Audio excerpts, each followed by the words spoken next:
Bismillahirrahmanirrahim. Assalamualaikum warahmatullahi wabarakatuh. Alhamdulillahirabbil alamin. Wassalatu wassalamu ala asyrafil anbiya'i wal mursalin nabiyyina Muhammadin wa ala alihi wa ashabihi wa man tabi'ahum bi ihsanin ila yaumiddin. Amma ba'd. Para jamaah sekalian, masyarul muslimin rahimani wa rahimakumullah. Alhamdulillah, melanjutkan kembali bagian akhir dari kajian kita, membahas kitab Kupas Tuntas Memahami Kalimat Syahadat menurut Aqidah Ahlus Sunnah wal Jamaah yang disusun oleh Al-Ustaz Yazid bin Abdul Qadir Jawaz hafizahullah ta'ala. Kita sampai pada halaman 315, yaitu nomor ke-6 dari pembatal-pembatal keislaman, yang mana telah kita lalui sebelumnya. Pembatal-pembatal keislaman di bab yang terakhir ini, yang pertama menyekutukan Allah, berbuat syirik kepadanya. Yang kedua, menjadikan perantara antara dirinya dengan Allah, yaitu dengan berdoa, memohon syafaat, serta bertawakal kepada mereka, kepada selain Allah.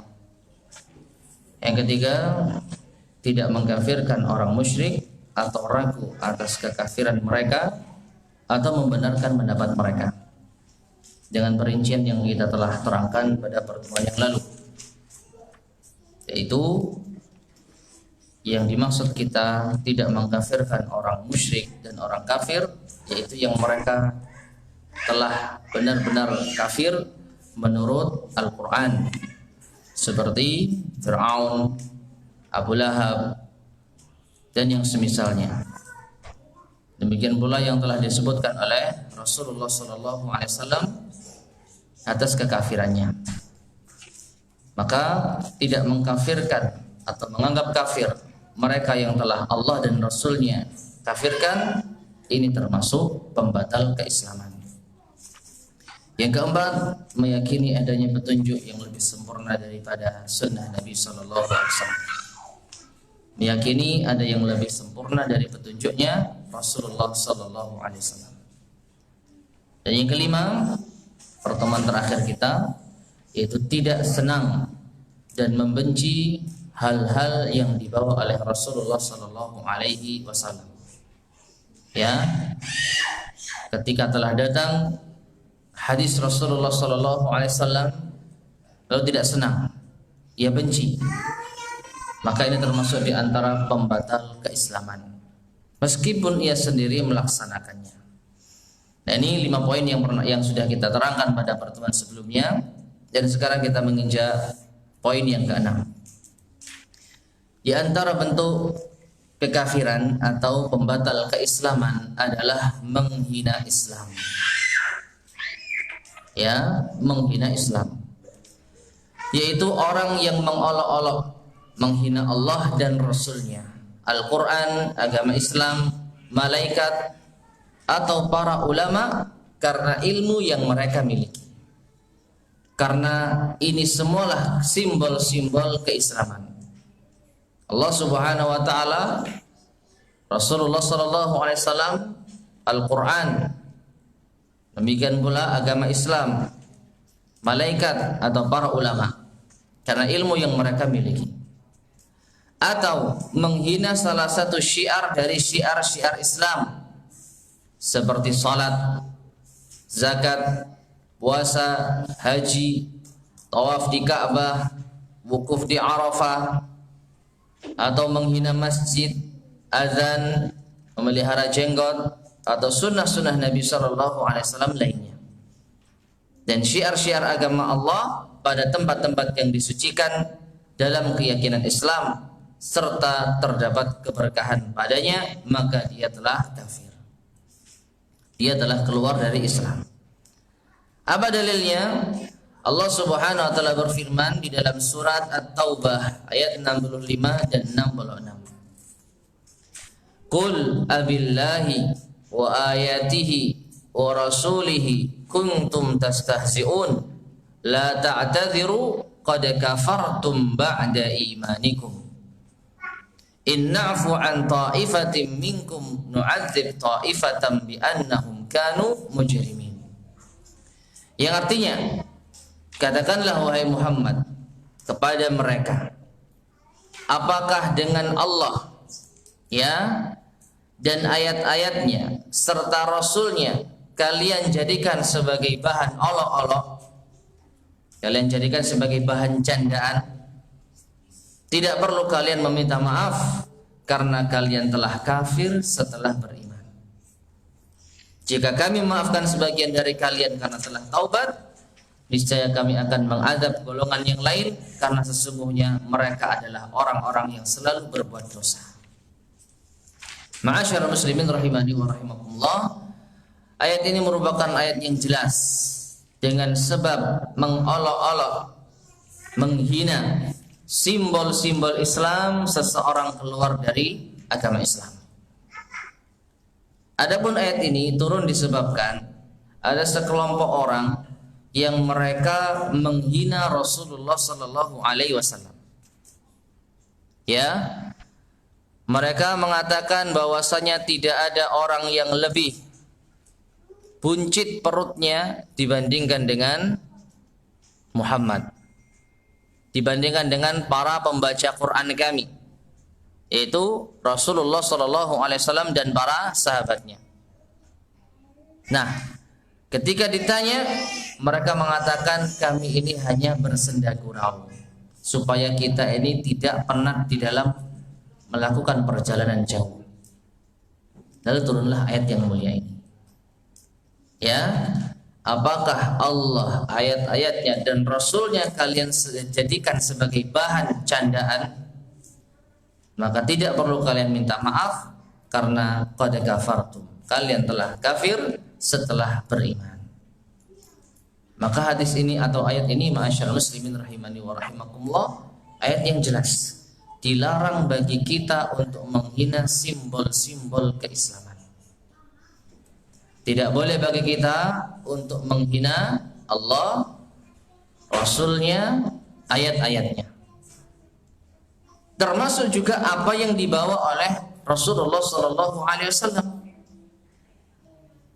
Ya, syariat yang beliau bawa, menghina sholat, menghina puasa, menghina zakat, menghina haji, ya, bahkan menghina jenggot misalnya, apabila dia memang merendahkan jenggot karena syariat Islam. Ya, akan tetapi kalau menghina person tertentu, maka tentu tidak sampai derajat kafir. Namun tetap dia masuk di dalam kategori menghina seseorang yang telah mengamalkan ajaran al-Islam.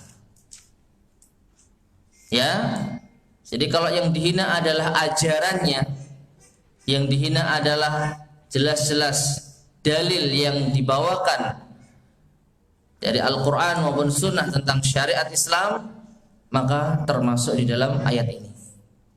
Ya, masuk dalam kategori menghina Allah, Rasulnya, dan ayat-ayatnya. Sehingga ma'asyarul muslimin rahimani wa rahimakumullah, hati-hati ketika kita menjadikan agama Islam sebagai bahan candaan. Ya, tidak patut bagi kita menjadikan syariat Islam sebagai bahan candaan. Meskipun kita memang benar-benar tidak serius. Namanya bercanda, ya memang tidak serius, tapi ini tidak diperbolehkan. Demikian pula firman Allah Subhanahu wa taala di dalam surat Al-An'am ayat ke-68. Allah berfirman, "Wa idza ra'aital ladzina yakhuduna fi ayatina fa'arid 'anhum hatta yakhudhu fi haditsin ghairihi wa imma yunsiyannaka asyaitanu fala taq'ud ba'da dzikra ma'al qaumidz zalimin." Yang artinya, apabila engkau wahai Muhammad melihat orang-orang yang memperolok-olok ayat-ayat kami, maka tinggalkan mereka hingga mereka beralih ke pembicaraan yang lain. Dan jika setan benar-benar menjadikan engkau lupa akan larangan ini, setelah ingat kembali, janganlah engkau duduk bersama orang-orang yang zalim. Ya, surat Al-An'am ayat ke-68. Pada ayat ini, ma'asyiral muslimin rahimani wa rahimakumullah, Allah Subhanahu wa taala melarang Rasulnya untuk duduk bersama dengan orang-orang yang memperolok ayat-ayat Allah. Dan Allah melarang Rasulullah untuk duduk bersama mereka. Ini menunjukkan kufurnya perbuatan mereka. Ini menunjukkan buruknya perbuatan mereka. Kalau itu baik, tentu Allah akan izinkan Nabi SAW duduk bersama mereka. Namun malah Allah Subhanahu wa taala menyuruh nabinya untuk meninggalkan.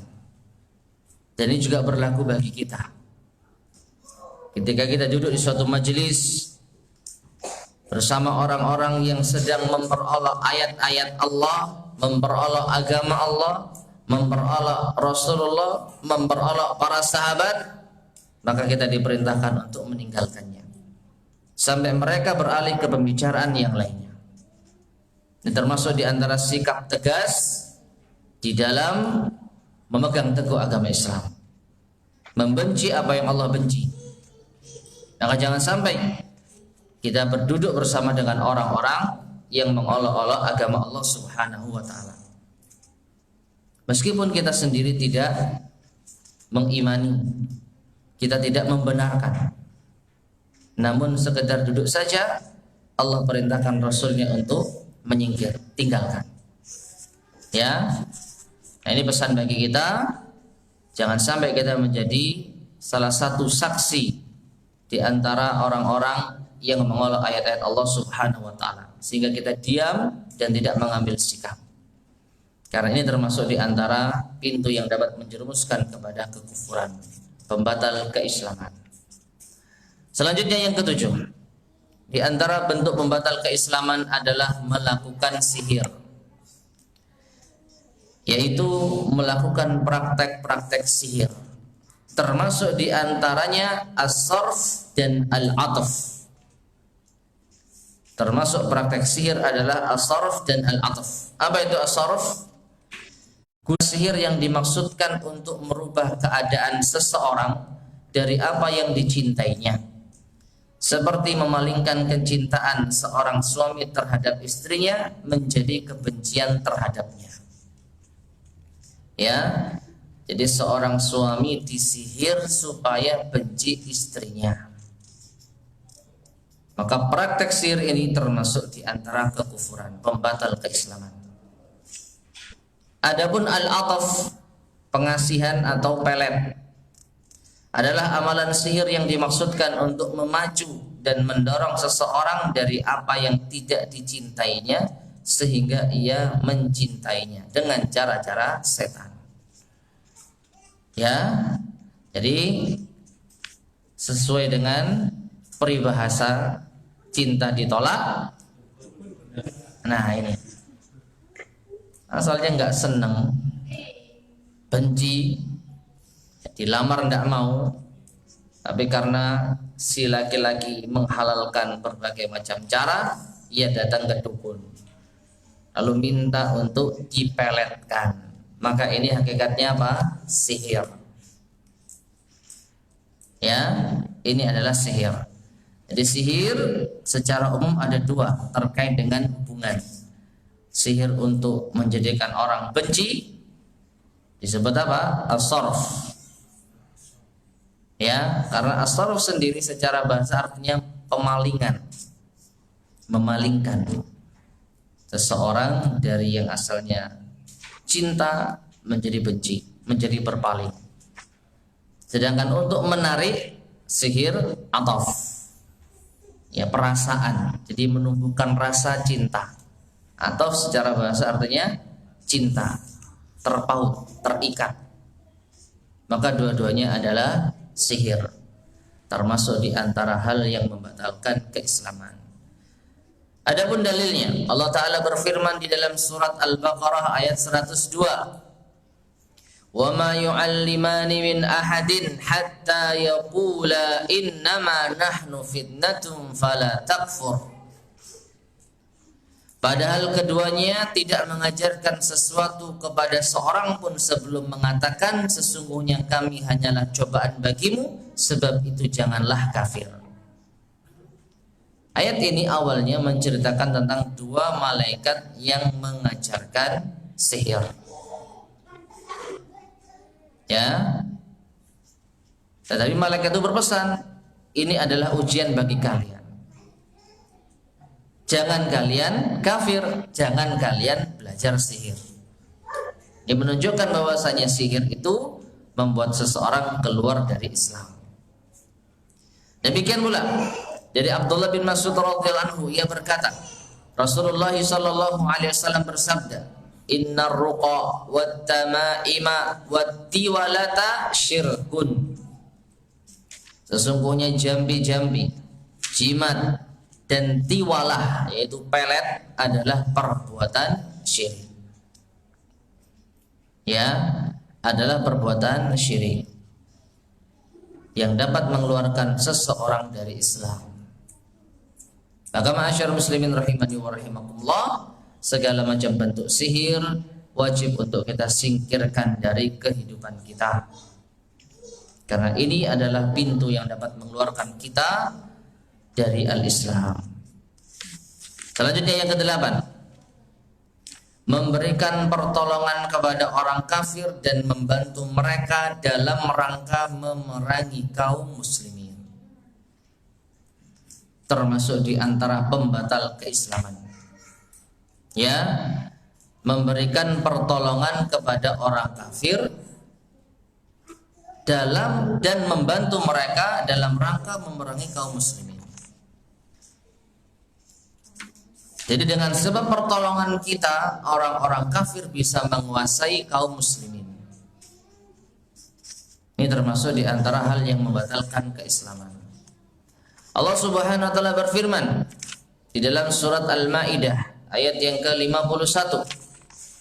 Ya ayyuhalladzina amanu la tattakhidhu al-yahuda wan nasara awliya ba'dhum awliya'u ba'd.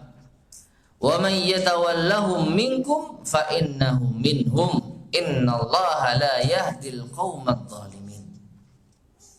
Yang artinya, wahai orang-orang yang beriman, janganlah kalian jadikan orang-orang Yahudi dan Nasrani sebagai teman setia kalian. Pernah kita sampaikan ya, ayat ini pernah menjadi ayat yang sangat populer. Alhamdulillah. Ya, kita bersyukur kepada Allah Subhanahu wa taala karena momen tertentu ayat yang menjadi populer. Ya, surat Al-Maidah ayat ke-51. Yang mana Allah Ta'ala memerintahkan kita atau melarang kita untuk menjadikan Yahudi dan Nasrani sebagai aulia, sebagai wali. Yang mana makna wali ini pernah kita terangkan. Makna wali ini adalah luas cakupannya, termasuk diantaranya pemimpin dan juga teman setia. Jadi nggak salah ini.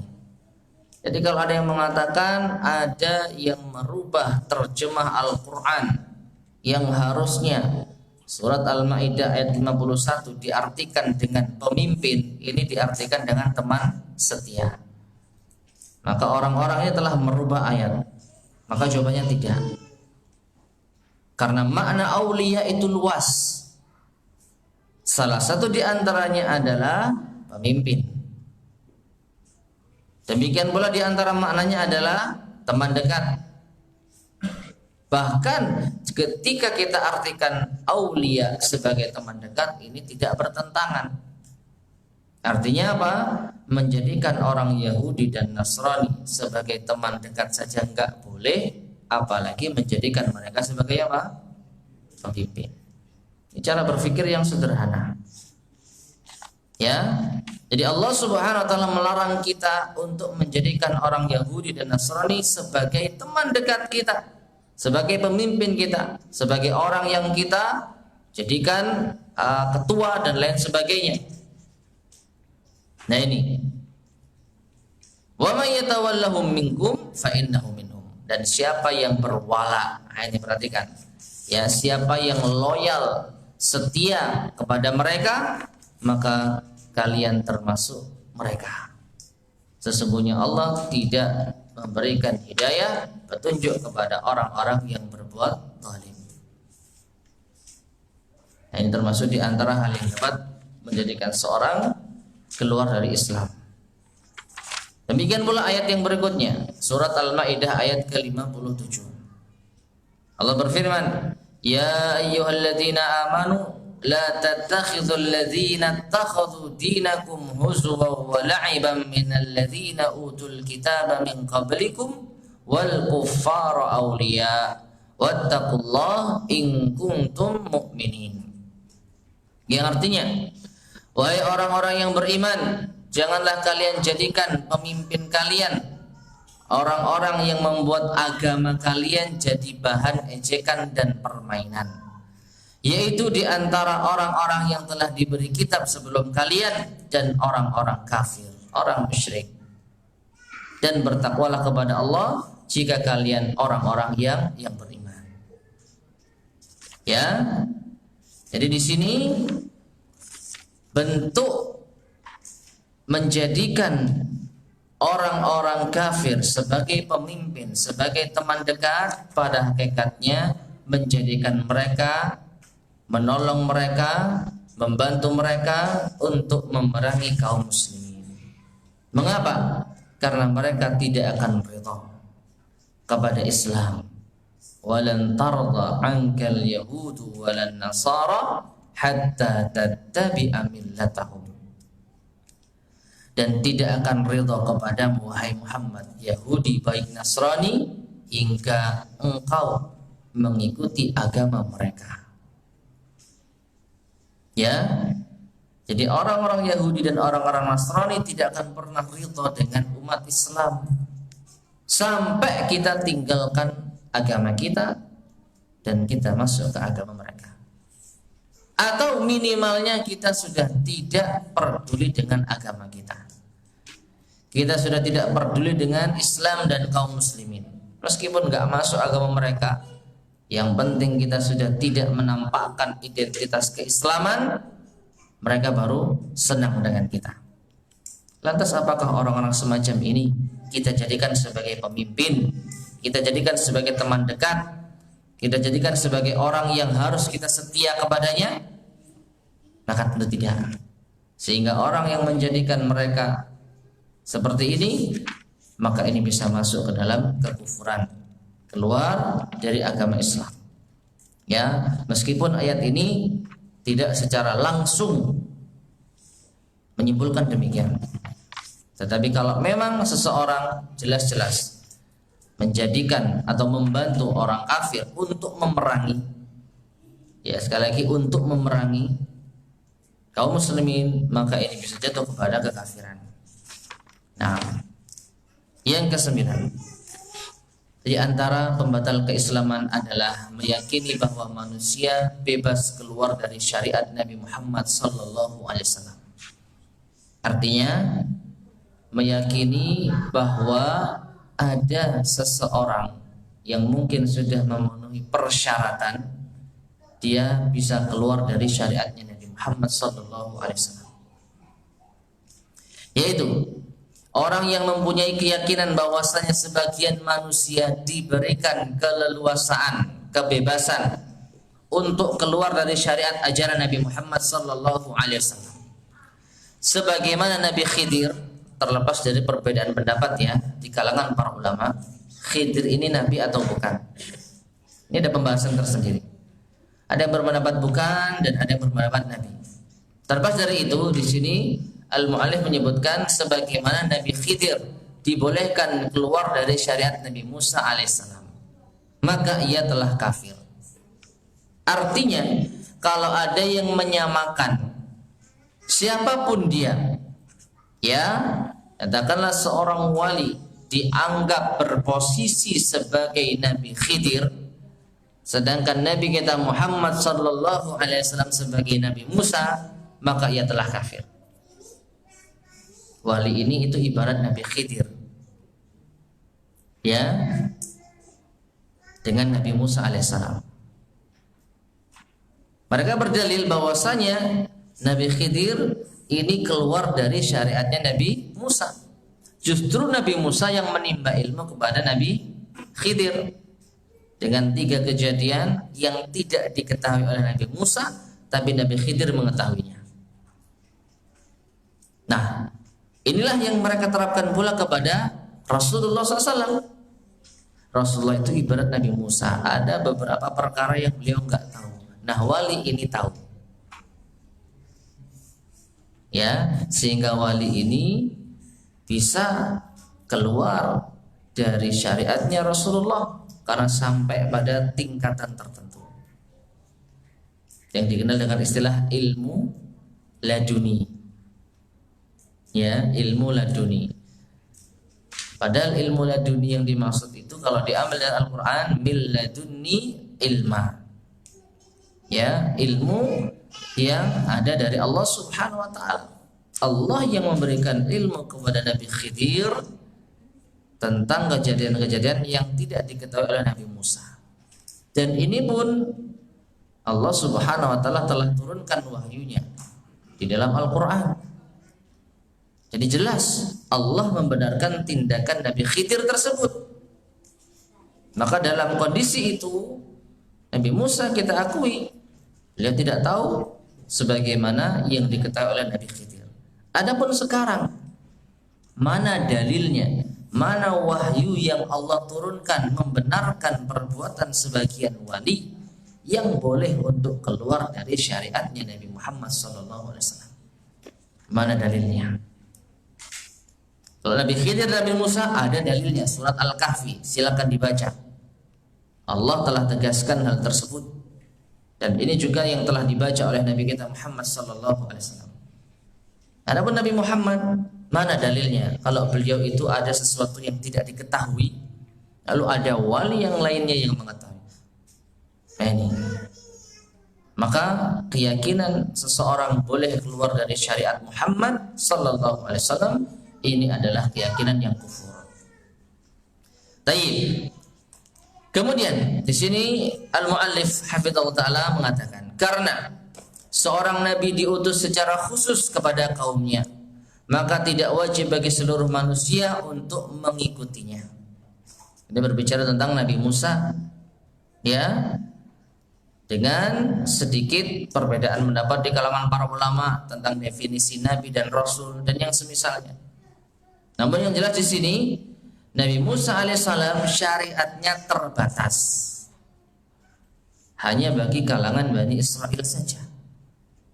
Dan Nabi Khidir bisa jadi beliau itu bukan dari umatnya Nabi Musa. Jadi secara asas Nabi Khidir tidak terikat dengan Nabi Musa. Ya, sedangkan Nabi kita Muhammad SAW diutus kepada umat manusia secara kafah, menyeluruh. Ya, maka tidak halal bagi setiap manusia untuk menyelisih dan keluar dari syariat beliau sallallahu alaihi wasallam. Dalilnya Allah Subhanahu wa taala berfirman di dalam surat Al-A'raf ayat 158. Qul ya ayyuhan nas inni rasulullahi ilaikum jami'ah.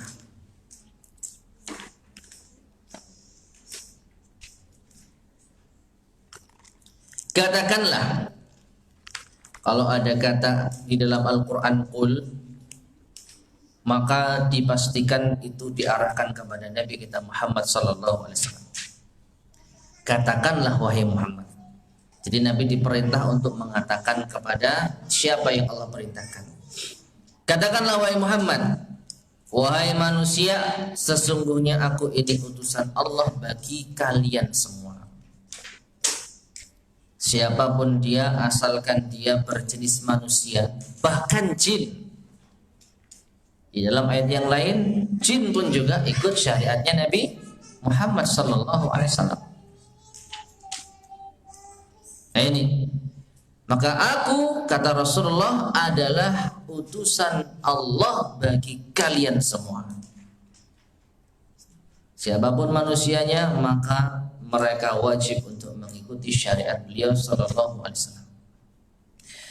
Dan Allah tabaraka wa taala juga berfirman di dalam surat Saba ayat ke-28, "Wa ma arsalnaka illa kafatan linnas basyiran wa nadhira walakin aktsaran nasi la ya'lamun."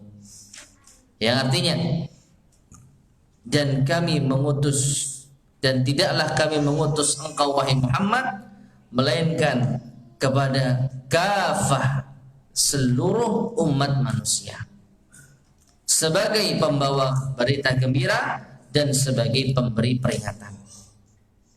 Berita gembira berupa surga, pahala, akhirat yang kekal, yang abadi, kenikmatan bagi orang-orang yang mau beriman, dan sebagai pemberi peringatan akan neraka, siksa, azab, kegelapan di akhirat bagi orang-orang yang tidak mau beriman. Akan tetapi kebanyakan manusia tidak mengetahui.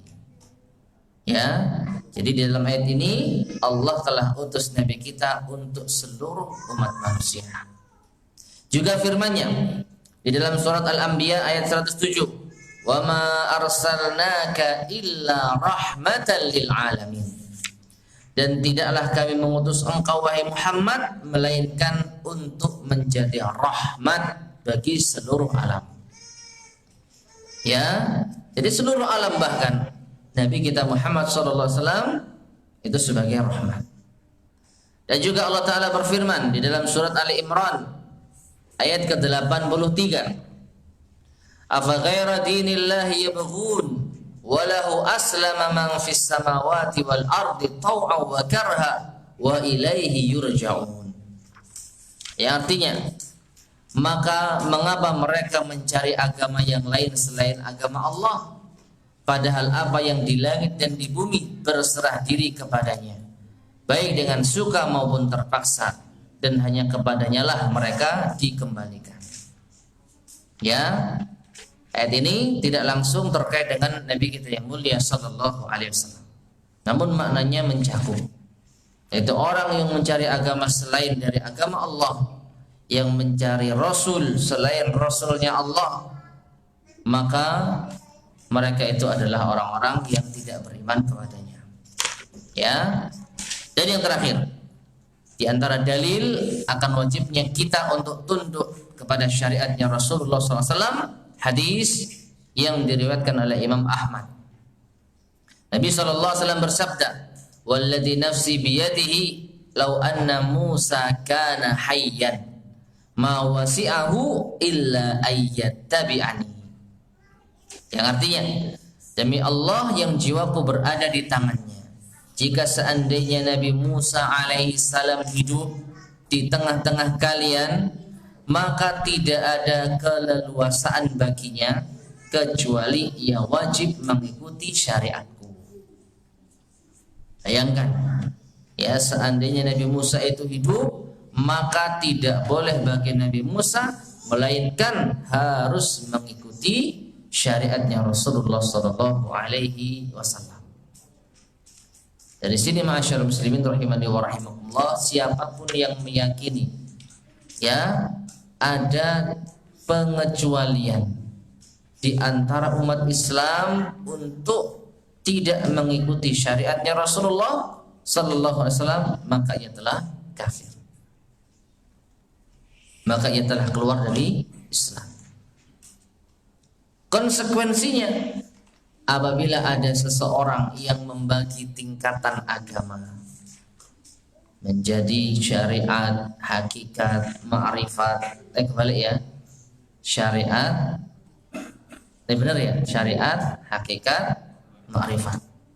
Yang kalau sudah sampai pada tingkatan ma'rifat, maka boleh untuk tidak salat, ya, boleh untuk tidak berpuasa, karena sudah ma'rifat, sudah mengenal Allah, bahkan sudah menyatu dengan Allah, maka kufur. maka keluar dari Islam. Maka agama Islam agama yang telah Allah Subhanahu wa taala berikan peraturan. Di antaranya adalah wajib bagi kita untuk mengikuti syariatnya Rasulullah sallallahu alaihi wasallam. Dan tidak ada yang lebih bertakwa dan takut kepada Allah dibandingkan dengan beliau.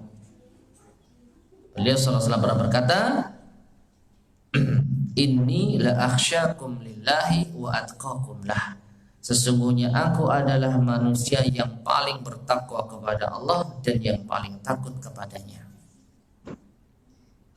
Jadi kalau ada yang meyakini ada yang lebih bertakwa dari Rasulullah, ada yang lebih takut kepada Allah daripada Rasulullah, maka ia telah menolak hadis ini.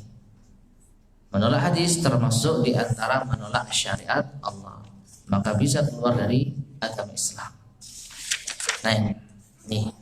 Yang ke-10 yang terakhir di antara pembatal keislaman adalah berpaling dari agama Allah Ta'ala. Ia tidak mempelajarinya dan tidak beramal dengannya. Apa yang dimaksud? Yang dimaksud dari berpaling yang termasuk pembatal dari pembatal keislaman adalah berpaling dari mempelajari pokok agama yang seorang dapat dikatakan muslim dengannya. Ya, berpaling dari mempelajari pokok agama Islam, gak tahu dan tidak mau tahu Islam itu intinya apa. Jadi meskipun orang ini tidak melakukan pelanggaran yang nomor 1 sampai 9, tidak berbuat syirik, ya, baik syirik secara umum maupun syirik secara khusus yang disebutkan pada poin yang kedua, menjadikan perantara antara dirinya dengan Allah dengan berdoa melalui perantara tersebut. Tidak mengkafirkan atau dia tidak mengkafirkan dia mengkafirkan orang-orang yang musyrik, mengkafirkan orang kafir, ya. Kemudian juga dia masih meyakini petunjuk Nabi adalah petunjuk yang sempurna. Dia tidak meyakini adanya petunjuk yang lebih sempurna daripada petunjuk Rasulullah. Kemudian dia senang dengan apa yang dibawa oleh Rasulullah. Dia cinta dengan apa yang dibawa oleh Rasulullah. Kemudian dia tidak menghina Islam, dia tidak melakukan sihir, tidak memberikan pertolongan kepada orang kafir, dan tidak meyakini bahwa ada manusia yang boleh keluar dari syariat Rasulullah. Tapi dia sendiri tidak mengamalkan Islam. Nah ini. Jadi nomor 1 sampai 9 tidak ia lakukan, tetapi yang ke-10 ia lakukan. Ya, tidak mau mengamalkan Islam. Yang penting Islam secara simbolis, KTP-nya Islam. Tapi nggak mau sholat, nggak mau puasa, tidak mau melakukan amalan-amalan Islam, tidak mau mengetahui Islam ini intinya apa. Meskipun dia nggak syirik, jangankan syirik beribadah saja tidak. Ya, syirik itu apa? Beribadah kepada Allah dan kepada selain Allah. Jadi dia beribadah tidak. Cuman simbol di dalam KTP-nya Islam. Cuman dia tidak mengamalkan Islam. Ya, meskipun dia tidak menzalimi orang. Dia masih menganggap Rasul itu utusan Allah, iya. Islam agama yang paling benar, iya. Islam agama yang diridhai Allah, iya. Amalkan Islam, tidak mau. Yang penting saya Islam, tapi saya nggak mau mengamalkan Islam. Maka ini juga apa? Keluar dari Islam. Ya. Nah ini.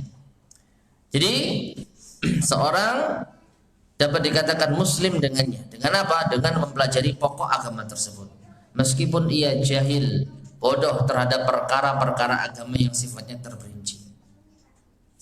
Jadi selama dia masih mau mempelajari dan mengamalkan pondasi dasar Islam, yaitu at-tauhid, maka kalaupun dia tidak tahu perincian agama yang lain, Allah masih kasih uzur. Karena ilmu terhadap agama secara terperinci terkadang tidak ada yang sanggup melaksanakannya kecuali para ulama dan para penuntut al-ilmu. Firman Allah Subhanahu wa taala Di dalam surat Al-Ahqaf ayat yang ketiga, walladzina kafaru amma unziru mu'ridun. Namun orang-orang yang kafir berpaling dari peringatan yang diberikan kepada mereka. Nah ini, jadi berpaling dari Islam. Allah katakan apa? Walladzina kafaru, dan orang-orang kafir mereka berpaling dari peringatan. Demikian pula firman Allah Subhanahu wa taala dalam surat As-Sajdah ayat ke-22. Wa man azlamu mimman dzukkira bi ayati rabbih tsumma a'rada anha inna minal mujrimina muntaqimun. Dan siapakah yang lebih zalim daripada orang yang telah diperingatkan dengan ayat-ayat Rabb kami, dengan ayat-ayat Rabbnya, ayat-ayat Tuhannya, kemudian ia berpaling darinya. Artinya tidak ada yang lebih zalim dibandingkan dengan orang yang ketika diingatkan dengan ayat dia berpaling. Sungguh kata Allah, kami akan berikan pembalasan kepada orang-orang yang berdosa. Demikianlah firman Allah Subhanahu wa taala dalam surat Thaha ayat 124. Wa man a'rada an dzikri fa inna lahu ma'isyatan dhanka wa nasyuruhu yaumal qiyamati a'ma. Ya, dan siapa yang berpaling dari peringatanku, kata Allah, maka baginya kehidupan yang sempit, dan di akhirat akan kami bangkitkan ia dalam keadaan buta. Sebenarnya ayat ini ada lanjutannya. Ya, qala rabbi lima hasyartani a'ma wa qad kuntu basira qala kadzalika atatka ayatuna fanasitaha wa kadzalikal yauma tunsa. Yang artinya, dan ketika dia berkata, wahai Tuhanku, mengapa engkau bangkitkan aku dalam keadaan buta, padahal dahulu aku bisa melihat. Dan Allah mengatakan, demikian itu karena ketika telah datang ayat-ayat kami, peringatan kami kepadamu, engkau melupakannya, sengaja mengabaikan, berpaling darinya. Fanasitaha wa kadzalikal yauma tunsa, dan sekarang gantian kamu yang dilupakan oleh Allah. Ini menunjukkan apa? Orang yang berpaling dari peringatan Allah, tidak mau mengamalkan Islam, maka ia nanti akan dilupakan oleh Allah Subhanahu wa taala, diabaikan oleh Allah Subhanahu wa taala. Nah, ini termasuk di antara apa? Pembatal keislaman. Nah, inilah 10 pembatal keislaman ma'asyiral muslimin rahimani wa rahimakumullah, yang wajib bagi kita untuk menghindar darinya. Kemudian di akhir pembahasan ini al-muallif hafizallahu taala membawakan satu tambahan penjelasan agar kita bisa berimbang di dalam memahami masalah pembatal keislaman yang konsekuensinya orang yang melakukannya kafir. Apa itu? Di sini beliau menukilkan penjelasan dari Syekh Abdul Aziz Al-Syekh. Yang mulia Al-Alama Syekh Abdul Aziz bin Abdullah Al-Syekh ketika memulai syarah Nawaqidul Islam, beliau berkata, setiap muslim haruslah mengetahui bahwa membicarakan pembatal-pembatal keislaman dan hal-hal yang menyebabkan kufur dan kesesatan termasuk dari perkara-perkara yang besar dan penting yang harus dijalani sesuai dengan Al-Quran dan As-Sunnah. Ya, jadi kita membicarakan pembatal keislaman, ini membicarakan permasalahan penting. Tujuannya apa? Agar kita tidak terjerumus di dalamnya. Sebagaimana dikatakan oleh seorang penyair, araftu syarra la lisyarri walakin litawaqi wa man lam ya'rifi syarra minal khairi yaqa fihi. Aku ingin mengetahui keburukan bukan untuk mengamalkannya, tetapi untuk waspada darinya, agar aku berhati-hati tidak terjerumus di dalamnya. Karena siapa yang tidak tahu suatu keburukan, maka ia akan jatuh di dalamnya. Jadi kita mempelajari bahaya syirik ini agar kita tidak berbuat syirik. Kita mempelajari pembatal-pembatal keislaman agar kita tidak termasuk orang yang terjerumus di dalamnya. Maka membahas permasalahan yang penting. Nah, tetapi harus sesuai dengan Al-Quran dan As-Sunnah. Tidak boleh berbicara tentang takfir. Apa itu takfir? Pengkafiran dengan mengikuti hawa nafsu dan syahwat, karena bahaya sangat besar. Makanya kalau kita lihat di antara yang disebutkan di sini, mereka atau penulis di sini membawakan dalil. Jadi 10 pembatal keislaman beserta dalil masing-masing. Ya. Karena apa? Mengkafirkan tanpa dalil ini hal yang berbahaya. Sesungguhnya seorang muslim tidak boleh dikafirkan dan dihukumi sebagai kafir kecuali sesudah ditegakkan dalil syar'i, Al-Quran maupun hadis, ya, Al-Quran dan Sunnah Rasulullah SAW. Sebab jika tidak demikian, orang akan mudah mengkafirkan manusia, fulan dan fulan, dan menghukuminya dengan kafir atau fasik dengan mengikuti hawa nafsu dan apa yang diinginkan oleh hatinya, sesuai dengan apa kepentingannya. Dia kafir, ya. Dan mengapa hal ini berbahaya? Kan cuman mengkafirkan, ya, konsekuensinya berat. Kalau orang sudah dikafirkan, maka halal darahnya, hartanya bagi mereka. Itulah mengapa mereka mudah menumpahkan darah, karena mereka meyakini kekafiran orang-orang yang ditumpahkan darahnya. Bayangkan, kalau ini dibuka lebar-lebar, siapa saja boleh mengkafirkan, maka akan terjadi kerusakan yang sangat besar. Karena konsekuensi dari kafir, darahnya tidak terjaga. Ya, meskipun di situ ada perincian. Karena kafir itu tidak ada tingkatannya, ada beberapa klasifikasinya. Siapa yang masih ingat? Macam-macam kafir yang masing-masing punya konsekuensi yang berbeda. Masih ingat? Kafir zimmi, kafir harbi, kafir mustahman atau mustahmin. Yang terakhir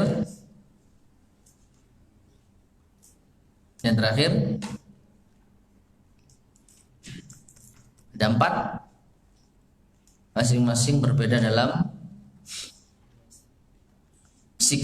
pensikapannya, meskipun ada yang mirip. Yang terakhir kafir mu'ahad. Masih ingat masing-masing dari perinciannya? Ya, dimulai yang boleh diperangi, boleh ditumpahkan darahnya. Ayat-ayat yang terkait dengan jihad, haitsu saqiftumuhum atau haitsu wajadtumuhum, ya, faqtuluhum, dimanapun kalian jumpai bunuh. Ini kafir harbi, orang kafir yang memang dalam kondisi perang antara mereka dan kaum muslimin, tidak ada perjanjian damai apapun, ya. Jadi jelas-jelas dikumandangkan perang antara kaum muslimin dengan mereka. Ini kafir harbi yang halal darahnya. Di mana? Di medan perang. Ataupun di tengah jalan, tapi antara mereka kaum muslimin dan kafir ini tidak ada perjanjian damai apapun. Yang kedua, kafir musta'man.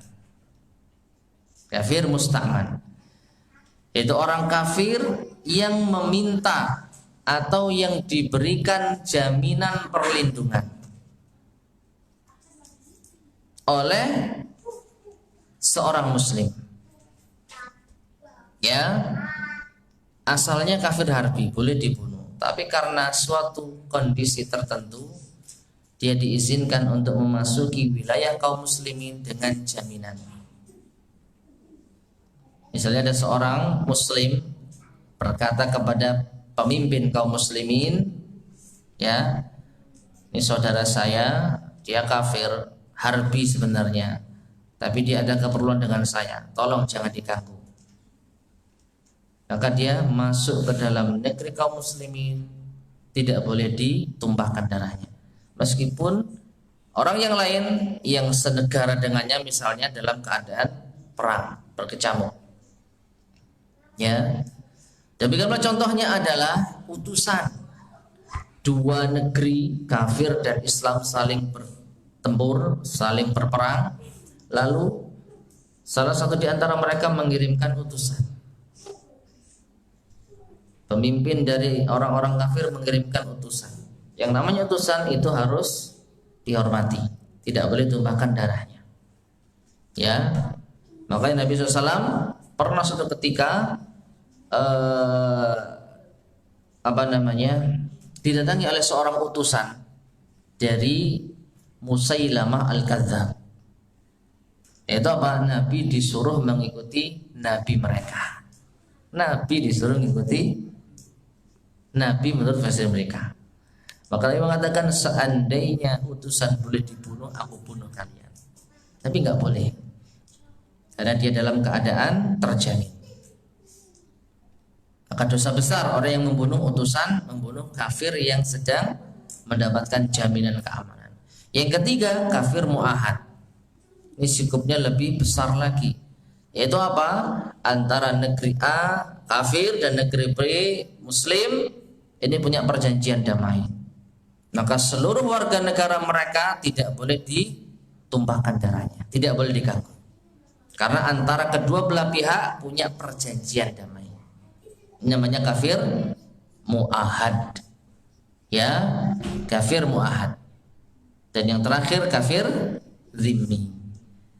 Itu orang kafir yang tinggal di negeri kaum muslimin, mendapat jaminan keamanan dan membayar jizyah sebagai apa itu? Upah atas keamanan dan keselamatan yang diberikan oleh pemimpin kaum muslimin sehingga bisa tinggal di negeri kaum muslimin. Nah ini, maka mengkafirkan orang itu ada konsekuensinya. Itu pun juga apa? Kafir mana yang dimaksud? Maka berat masalah mengkafirkan ini. Nah ini, sehingga sesungguhnya yang demikian termasuk perkara yang diharamkan. Allah Ta'ala berfirman dalam surat Al-Hujurat, ya ayyuhalladzina amanu in ja'akum fasiqun binaba'in fatabayyanu. Wahai orang-orang yang beriman, jika datang kepada kalian seorang fasik dengan membawa berita, maka tabayyunlah. Apa tabayyun? Telitilah kebenarannya. Ya ini, jangan kita terima mentah-mentah si fulan kafir. Ya, lalu kita ikut latah kafir. Harus tabayyun. Mengapa dia dikatakan kafir, dan juga siapa yang telah menegakkan hujah kepadanya. Ini berat ini.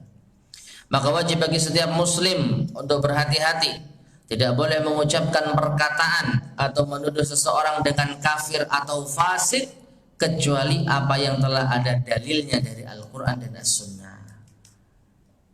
Paling tidak yang 10 yang tadi kita sebutkan.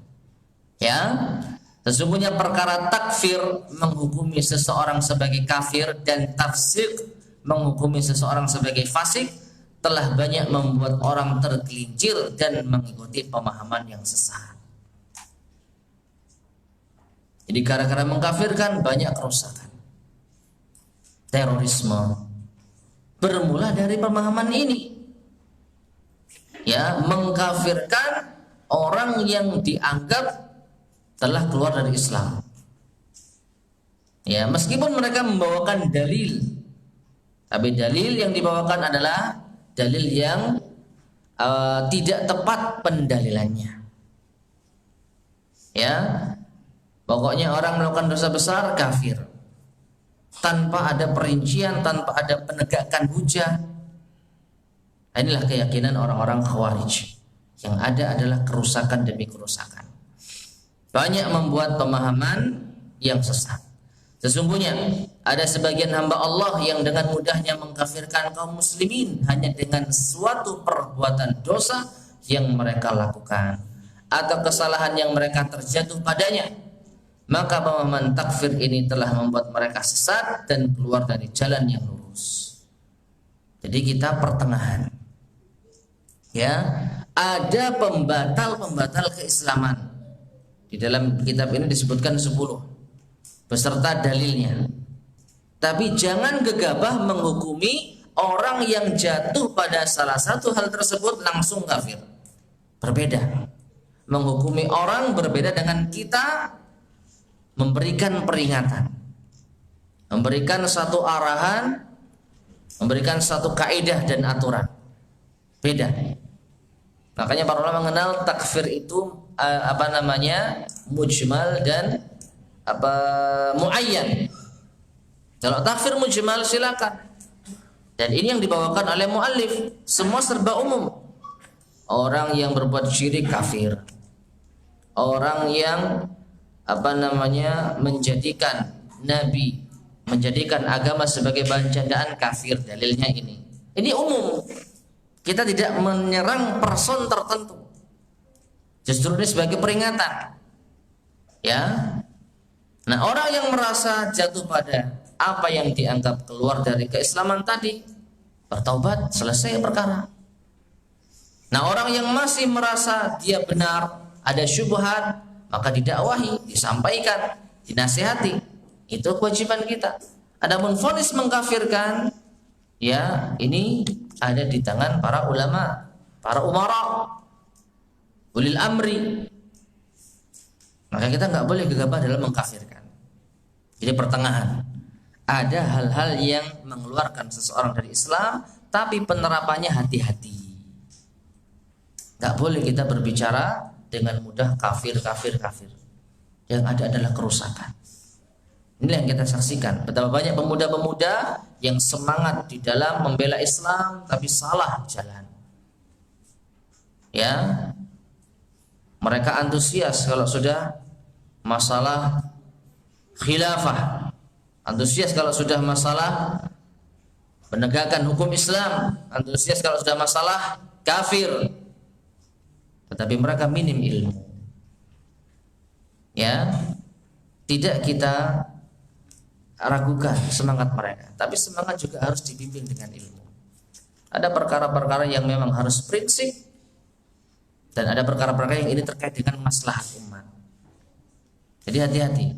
Masalah takfir ini masalah yang sangat-sangat rentan adanya penyimpangan.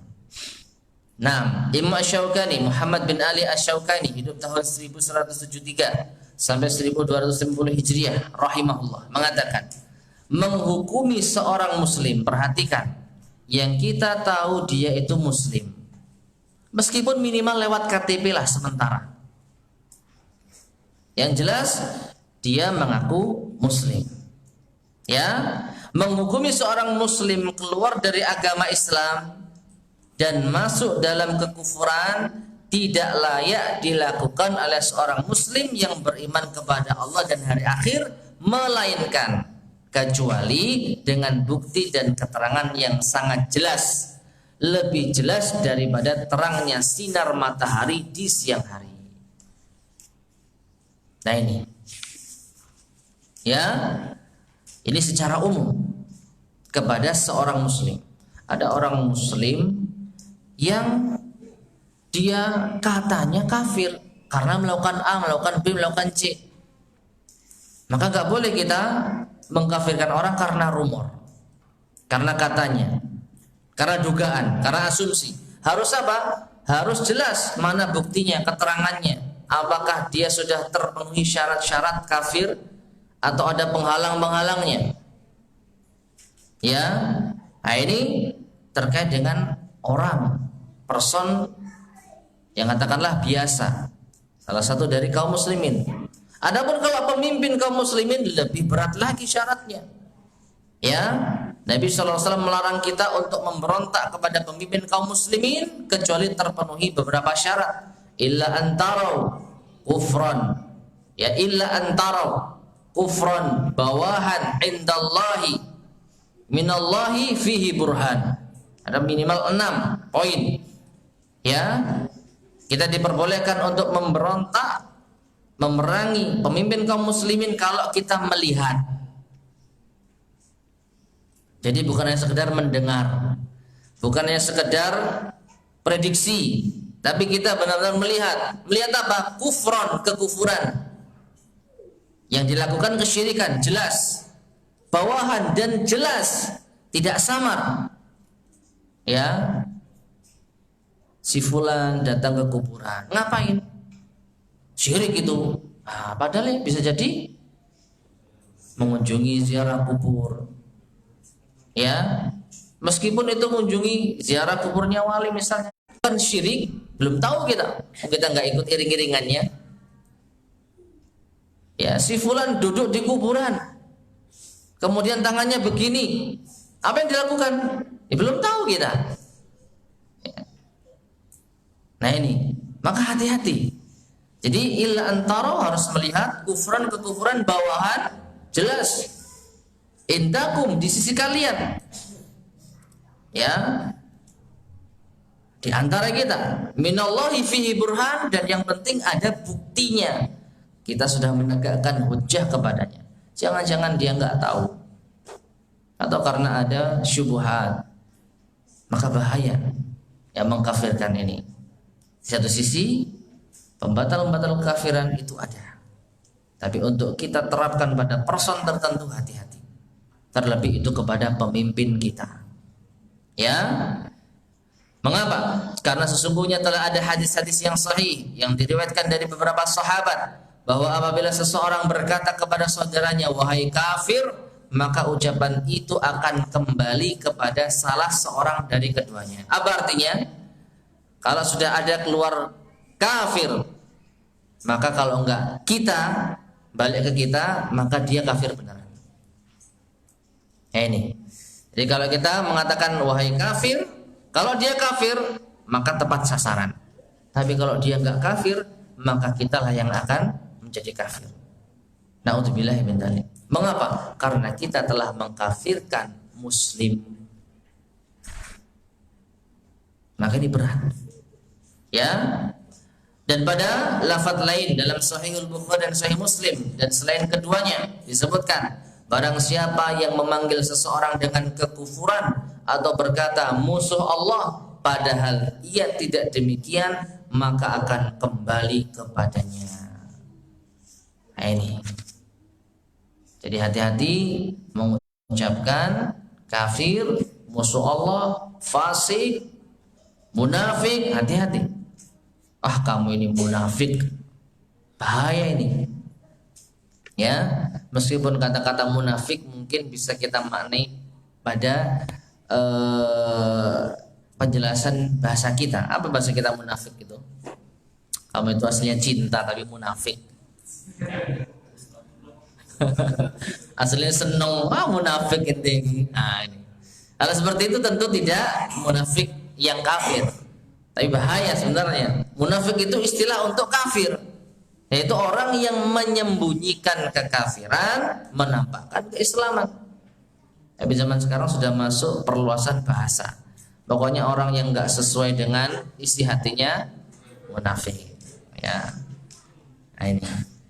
Wallahu a'lam bishawab. Adapun dalil-dalil tentang masalah ini, insya Allah masih kita sisakan pada pertemuan berikutnya, insya Allah. Karena masih ada khatamannya ini, khotimah, kan khataman. Insya Allah pekan depan ya. Nah, baik masyarakat muslimin rahimani wa rahmatullah, sampai sini mungkin ada yang disampaikan, silakan.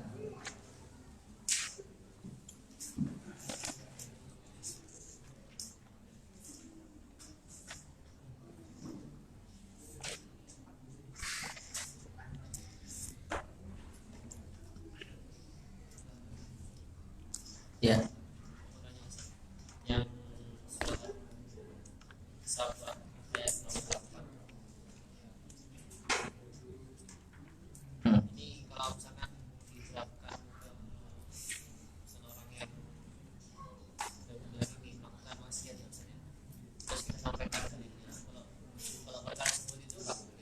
Kalau apa?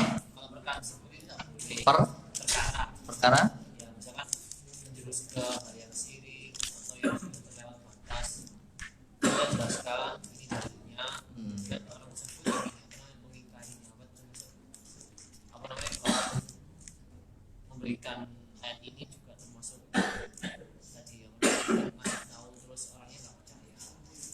Wallahu a'lam bishawab. Surat Sabah, bener lah.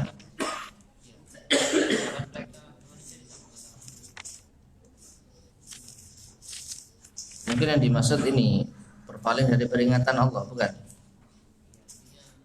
Disampaikan tapi tidak mau percaya. Nah, jadi banyak faktor ya, banyak faktor. Ketika kita menyampaikan dakwah lalu tidak diterima, bahkan cenderung menghina, melawan, atau bahkan mengolok-olok, maka kita jangan terburu-buru mengkafirkan. Ya, karena bisa jadi dia tidak puas dengan kita. Artinya kita nggak dianggap sebagai orang yang memberikan nasihat. Jadi mungkin kita sudah jatuh di matanya. Ya, sopo kon. Nah kan? Jadi dia menolak ayat bukan karena ayat yang kita bawa, tapi karena kita yang bawa. Nah ini, kamu masih masih anak kemarin sore ngasih nasihat bapak. Nah ini, maka jangan kita kafirkan bapak kita. Ya, Pak, ini nggak boleh loh Pak, musyrik. Ini dalilnya seperti ini, Allah katakan seperti ini. Langsung bapaknya ini. Maka dakwahi terus, ya. Karena apa? Bisa jadi dia tidak mengakui keberadaan kita sebagai seorang yang berikan nasihat. Bukan berarti dia bapak tersebut misalnya menolak ayat. Saya yakin seorang muslim yang benar-benar beriman kepada Allah dan Rasulnya tidak akan berani menolak ayat. Nah, ini kecuali dia mengatakan, ya saya tidak percaya dengan ayat ini, saya nggak mau beriman dengan ayat ini. Nah, ini sudah menyebutkan ayatnya yang ditolak, ya, maka dia telah melakukan perbuatan yang mengeluarkan dari Islam. Tapi apakah dia kafir? Nanti dulu. Mungkin ada syubhat, kenapa kok bisa seperti itu? Karena hawa nafsu misalnya. Padahal dia sebenarnya tidak meyakini demikian, karena emosi, ya, atau karena keterpaksaan. Kalau nggak ngamalkan itu dia berat dan lain sebagainya. Jadi wallahu a'lam bishawab. Sekali lagi untuk masalah person, maka kita harus hati-hati. Meskipun bisa kita katakan kalau dengan menolak ayat ini maka bisa keluar dari Islam. Hati-hati, saya hanya memberikan nasihat. Nah, cukup itu saja. Ya. Wallahu a'lam bishawab. Ada pertanyaan?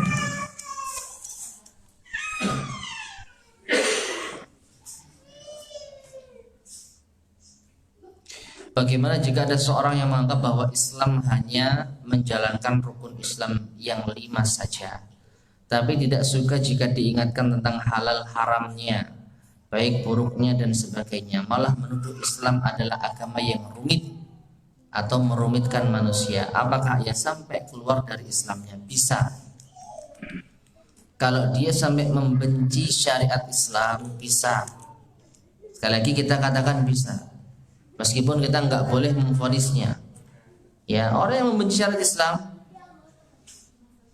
halal haram, ini Allah haramkan, maka dia telah menolak ayat, menolak hadis. Dan tadi sudah kita sampaikan poin yang keberapa itu? Bisa poin yang ke-9, meyakini bahwa manusia bisa bebas dari syariat Rasulullah, atau juga bisa poin yang ke-5, tidak senang dan membenci hal-hal yang dibawa oleh Rasulullah. Nah, ini, ya. Atau yang keempat juga bisa meyakini adanya petunjuk yang lebih sempurna daripada petunjuk Rasulullah. Menurut saya nggak haram ini. Rasulullah ini nggak tahu paling. Nah ini, ya, maka bisa terjerumus kepada kekafiran, termasuk membatal keislaman. Tapi sekali lagi, dalam memvonis hati-hati, jangan gegabah, karena kebanyakan masyarakat kita belum tahu. sehingga mereka butuh diajari dengan lemah lembut, dengan bijak, tidak dengan kekerasan, kasar. Kita tegas-tegas, tapi hati harus tetap tenang.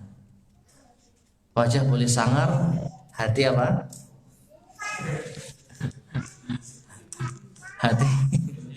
Hatinya legiti.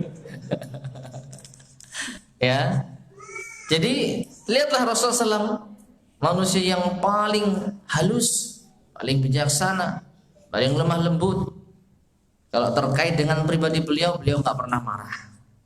Kalau pribadi beliau yang terrugikan, terzalim, ya, Nabi pernah diseret bajunya yang kasar sampai abu bahasa kita, sampai memar.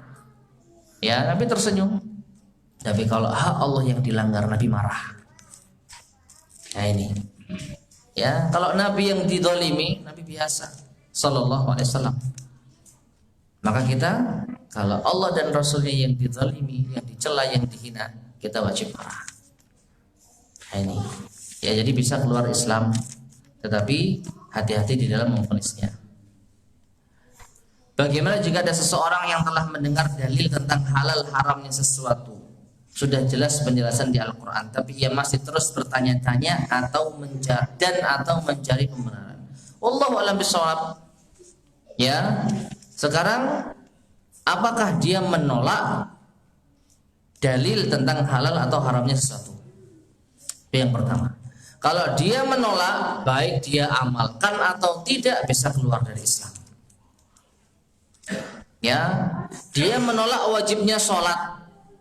Sholat itu sebenarnya nggak wajib. Tapi meskipun dia sholat, dia keluar dari Islam. Paham ya? Jadi kalau dia punya keyakinan halal dan haram yang bertentangan dengan Al-Quran dan Sunnah, maka dia bisa keluar dari Islam. Adapun kalau karena hawa nafsu, jadi ngerti ini haram, tapi masuk kalau dalil sih, ya, jadi haram ini, tapi barangkali kalau dalil halal kan lumayan. Nah, ini berarti dia tahu itu salah, tapi karena hawa nafsu, barangkali ustadz ini jawabannya beda, maka itu hawa nafsu, ya, tidak otomatis menjadikan seorang keluar dari Islam.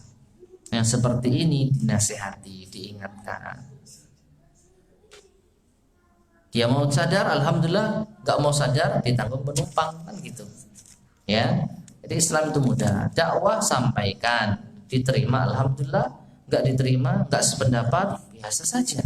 Gak usah baper kata orang-orang. Ya. Ini Nabi SAW gak diterima dakwahnya biasa, justru Nabi kasihan, Nabi gak merasa sewot. Kenapa kamu gak menerima dakwahku? Kenapa kamu tidak mau menerima ucapanku? Enggak.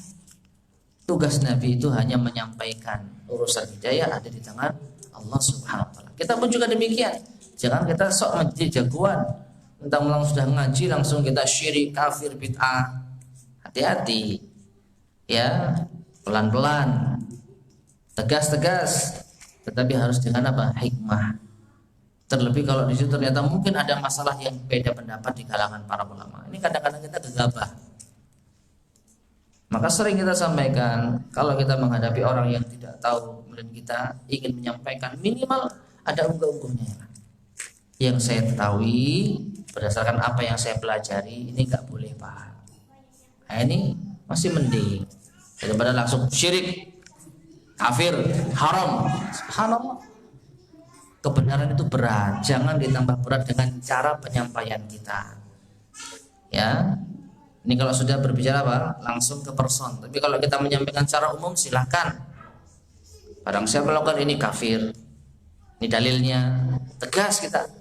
Tapi kita harus pendekatan kepada manusia, maka kita dahulukan hikmah. Lemah lembut, diterima alhamdulillah, enggak diterima coba lagi terus. Nabi SAW saja sampai kepada pamannya di akhir hayat beliau berjuang, meskipun Allah takdirkan hal yang lain. Nah ini, Nabi enggak pernah benci pamannya. Paman, kenapa kamu enggak mengucapkan la ilaha illallah? Kamu tahu aku benar? Tidak. Ya, Ini kepada pamannya yang apa? Yang sampai mati akhirnya tetap di dalam agamanya orang-orang jahiliyah. Ya. Jadi wallahu a'lam bishawab, hati-hati di dalam mengkafirkan. Yang jelas orang yang mengakui dia sebenarnya itu haram, tapi karena hawa nafsu maka tidak bisa kita mengkafirkannya. Wallahu a'lam bishawab. Ada lagi yang tanyakan? Baiklah, jika tidak ada, kita akhiri sekian. Semoga bermanfaat. Kurang lebihnya saya mohon maaf. Subhanakallahumma wa bihamdika asyhadu an la ilaha illa anta astaghfiruka wa atubu ilaik. Alhamdulillahirabbil alamin. Assalamualaikum warahmatullahi wabarakatuh.